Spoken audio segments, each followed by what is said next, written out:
Jehovah's Witnesses, Proclaimers of God's Kingdom book, Chapter 4. The Great Apostasy develops. One Lord, one faith.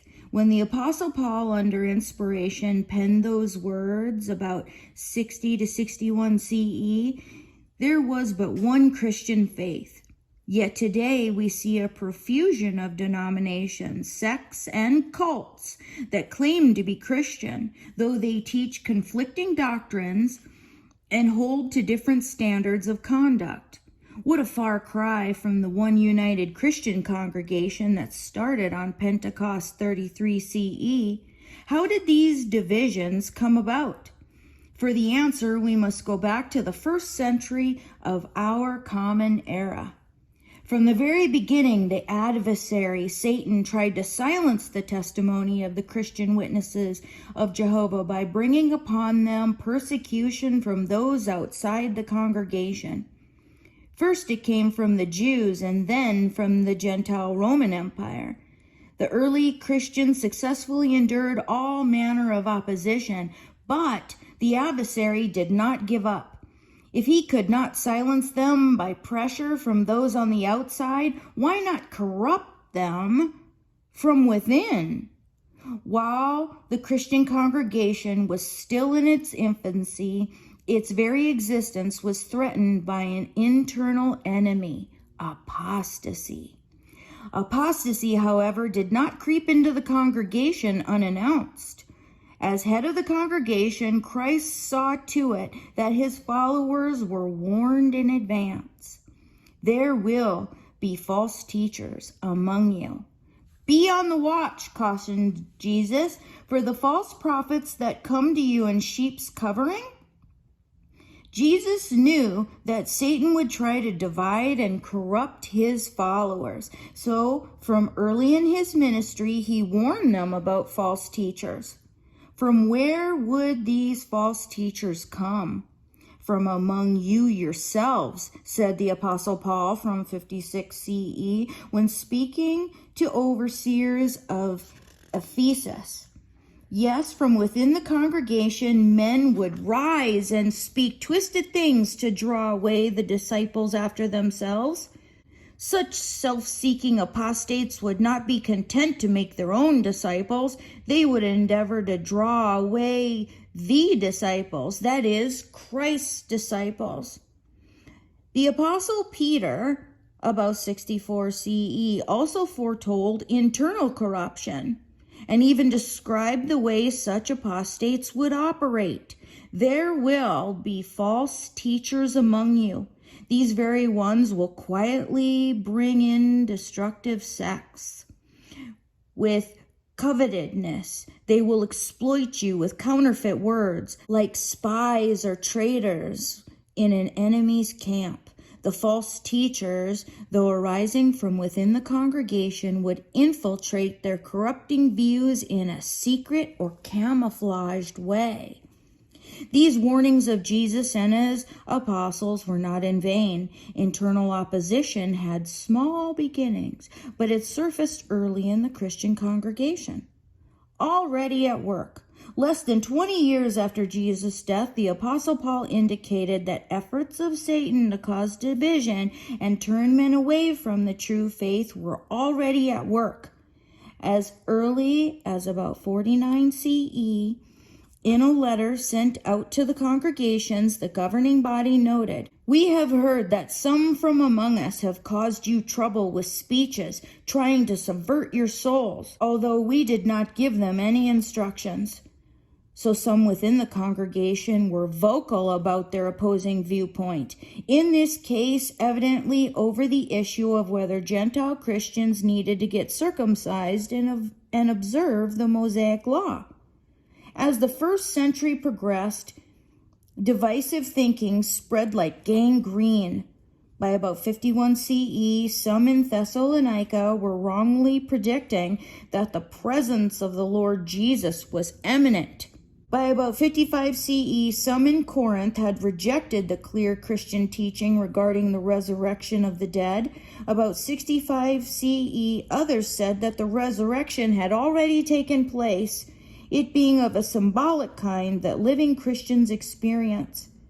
There were no inspired records as to what took place within the Christian congregation during the next 30 years, but by the time the Apostle John wrote his letters about 98 CE, there were many antichrists, persons who denied that Jesus is the Christ and that Jesus is the Son of God who came in the flesh. For over 60 years, the apostles had acted as a restraint, endeavoring to hold back the tide of apostasy. But as the Christian congregation was about to enter the 2nd century, the last surviving apostle, John, died about 100 CE.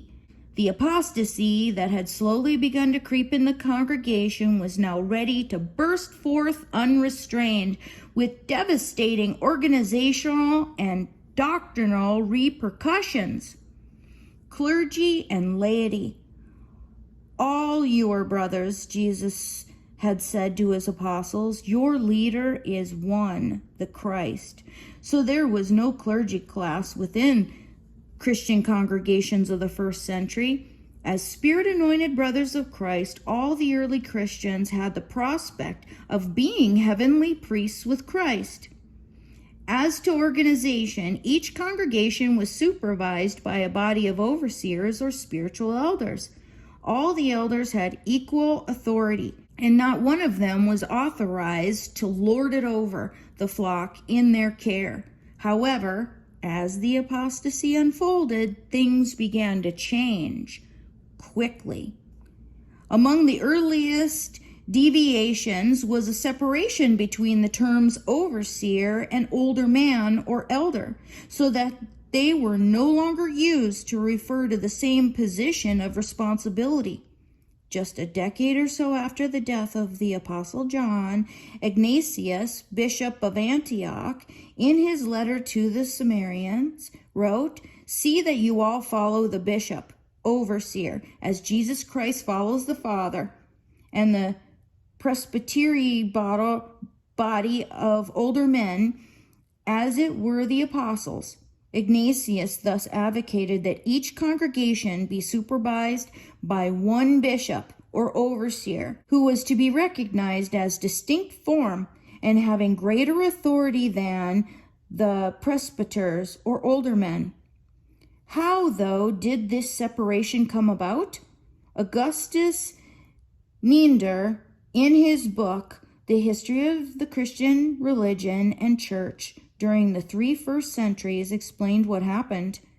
In the 2nd century, the standing office of president of the presbyters must have been formed, to whom, inasmuch as he had especially the oversight of everything, was the name of episkopos given, and he was thereby distinguished from the rest of the presbyters. The groundwork was thus laid for a clergy class gradually to emerge. About a century later, Cyprian, Bishop of Carthage, North Africa, was a strong advocate of authority of the bishops. As a group separate from the presbyters, later known as priests, the deacons, and the laity. But he did not favor the primacy of one bishop over the other. As bishops and presbyters ascended the hierarchical ladder, they left below it the rest of the believers in the congregation. This resulted in a separation between clergy, those taking the lead, and laity, the passive body of believers. Explains McClintock in Strong's Encyclopedia, from the time of Cyprian, who died about 258 CE, the father of the hierarchical system, the distinction of clergy and laity became prominent, and very soon was universally admitted. Indeed, from the 3rd century onward, the term clerus was also exclusively applied to the ministry to distinguish it from the laity. As the Roman hierarchy was developed, the clergy came to be not merely a distinct order, but also to be recognized as the only priesthood. Thus, within 150 years or so of the death of the last of the apostles, 2 significant organizational changes found their way into the congregation. First, the separation between the bishop and the presbyters, with the bishop occupying the top rung of the hierarchical ladder. Second, the separation between the clergy and the laity. Instead of all spirit-begotten believers forming a royal priesthood, the clergy were now recognized as the only priesthood. The box on the side. Plato and Christianity. The Greek philosopher Plato, born about 428 BCE, had no way of knowing that his teachings would eventually find their way into apostate Christianity. Plato's principal contributions to Christianity were in connection with the teachings of the Trinity and the immortality of the soul. Plato's ideas about God and nature influenced Christendom's Trinity doctrine.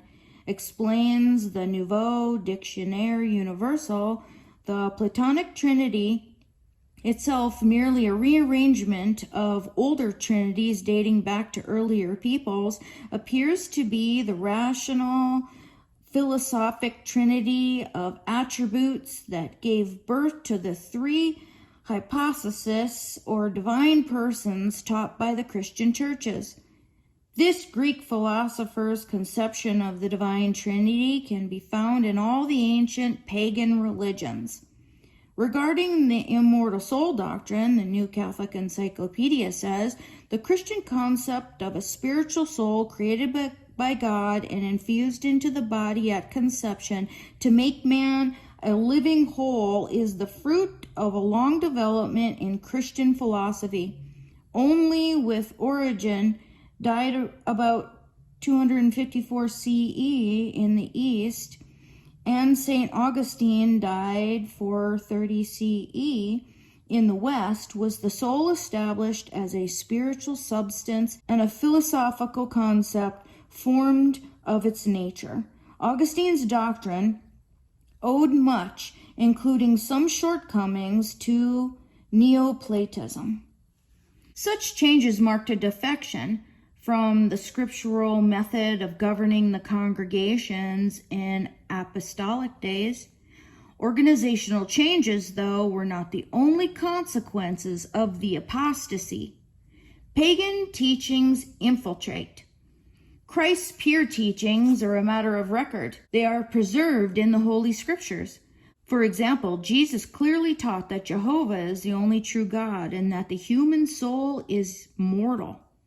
Yet, with the death of the apostles and the weakening of the organizational structure, such clear teachings were corrupted as pagan doctrines infiltrated Christianity. How could such a thing happen? A key factor was the subtle influence of Greek philosophy.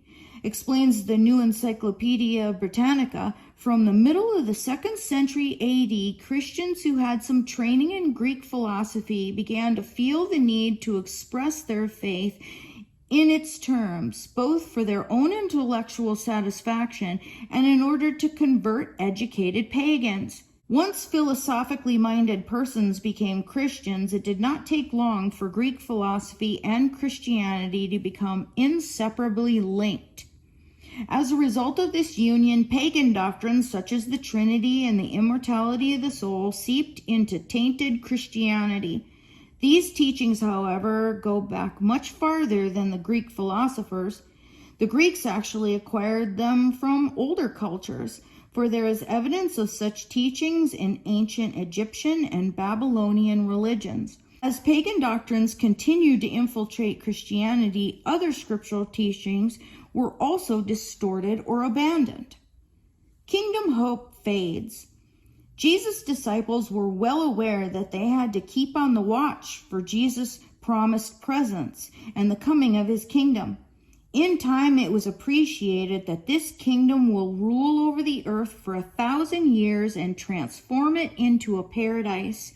The Christian Bible writers exhorted first-century witnesses to keep spiritually awake and to keep separate from the world. But once the apostles died, Christian expectation of the Christ's presence and the coming of his kingdom faded. Why? One factor was the spiritual contamination caused by the Greek doctrine of the immortality of the soul. As it took hold among Christians, the millennial hope was gradually abandoned. Why? The New International Dictionary of New Testament Theology explains, the doctrine of the immortality of the soul came in to take the place of NT New Testament eschatology, the teaching of the last things, with its hope of the resurrection of the dead and the new creation, so that the soul receives judgment after death and attains to paradise, now thought of as otherworldly. In other words, apostate Christians thought that the soul survived the body at death, and that the blessings of Christ's millennial reign must therefore relate to the spirit realm. They thus transferred paradise from earth to heaven, which they believed the saved soul attains at death. There was then no need to watch for Christ's presence and the coming of his kingdom, since at death they all hoped to join Christ in heaven. Another factor, though, actually made it seem to be pointless to watch for the coming of Christ's kingdom. The New Encyclopedia Britannica explains, the apparent delay of the Parousia resulted in a weakening of the eminent expectation in the early church. In this process of de-eschatolizing, weakening of the teaching on the last things, the institutional church increasingly replaced the expected kingdom of God. The formation of the Catholic Church as a hierarchical institution is directly connected with the declining of the eminent expectation, italics ours. So not only were millennial blessings transferred from earth to heaven, but the kingdom was shifted from heaven to earth. This relocation was completed by Augustine of Hippo, 354 to 430 CE. In his famous work, The City of God, he stated, the church even now is the kingdom of Christ and the kingdom of heaven. Meanwhile, in about 313 CE, during the rule of Roman Emperor Constantine, legal recognition was given to Christianity, much of which by this time had become apostate in its thinking. Religious leaders were willing to be put into the service of the state, and at first the state controlled religious affairs. Before long, religion would control state affairs. Thus began Christendom, part of which, the Catholic religion, in time became the official state religion of Rome. Now the kingdom not only was in the world, but was part of the world. What a far cry from the kingdom that Christ preached. The Reformation, a return to true worship. Like weeds flourishing in among strangled wheat, the Church of Rome, under its papal ruler, dominated worldly affairs for centuries. As it became more and more a part of the world, the church grew farther and farther away from first century Christianity. Through the centuries, hierarchical sects called for reforms within the church, but the church continued to abuse power and amass wealth. Then in the 16th century, the Protestant Reformation, a religious revolt, burst forth in all its fury. Reformers such as Martin Luther, Ulrich Zwingli, and John Calvin attacked the church on various issues. Luther on the sale of indulgences, Zwingli on clerical celibacy and molarity, and Calvin on the need for the church to return to the original principles of Christianity. What did such efforts accomplish? To be sure, the Reformation accomplished some good things, most notably the translation of the Bible into languages of the common people. The free spirit of the Reformation led to more objective Bible research and an increased understanding of Bible languages. The Reformation did not, however, mark a return to true worship and doctrine. Why not? The effects of the apostasy had penetrated deep to the very foundation of Christendom. Thus, although various Protestant groups broke free from the papal authority of Rome, they carried over some of the basic flaws of the Roman Catholic Church, features that resulted from the abandonment of true Christianity.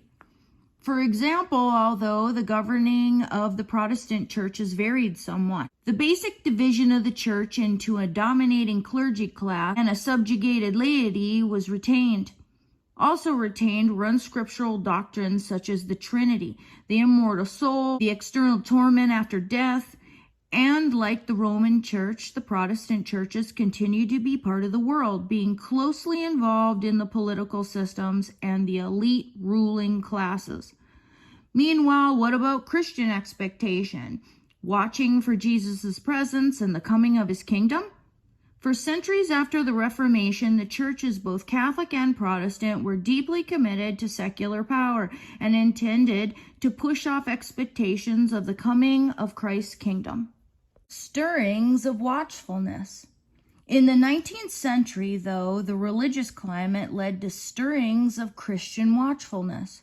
As a result of Bible research on the part of some clergymen and Bible scholars, such teachings as the immortal soul, external torment after death, predestination, and the Trinity were restudied. In addition, some students of the Bible were closely examining Bible prophecies pertaining to the last days. Consequently, various groups of persons began thinking seriously about the Lord's promised return. In the United States, William Miller predicted the return of Christ in visible form in 1843 or 1844. The German theologian J.A. Bengel set the date for 1836. The Irvingites in England looked first at 1835, then 1838, 1864, and 1866. There was a Mennonite group in Russia that looked first to 1889, then to 1891. Such efforts to keep on the watch served to awaken many to the prospect of our Lord's return. However, these efforts at Christian watchfulness ended up in disappointment. Why? For the most part, because they relied too much on men and not enough on the scriptures. After a few decades, most of those groups faded out of existence. Meanwhile, during this period, other developments had an impact on human hopes and expectations. An age of enlightenment and industrialization. In 1848, Karl Marx and Friedrich Engels published the Communist Manifesto. Instead of advocating religion, which Marx called the opium of the people, they advocated atheism. While ostensibly against all religion, they actually fostered the religion or worship of the state and its leaders. About a decade later, in 1859, Charles Darwin's Origin of Species was published. It deeply influenced the scientific and religious thinking of the time. The theories of evolution led to a challenging of the truthfulness of the Bible's account of creation and of the introduction of sin through the disobedience of the first human pair. As a result, faith of many in the Bible was undermined. Meanwhile, the Industrial Revolution was underway and gaining momentum. Emphasis switched from agriculture to industry and machine manufacture. The development of the steam locomotive, early 19th century, was leading to expansion of countrywide railroads. The later half of the 19th century saw the invention of the telephone, 1876, the phonograph, 1877, the electric light, 1878 through 79, as well as use of the lineotype in producing lines of type for printing, 1884. Mankind was entering a period of the greatest development of rapid transformation and communication in history. Although these benefits would be used to advance commercial and political ends, they would also be available to the religious field. The stage was thus set for a modest initiative by a small group of Bible students that would have worldwide effects.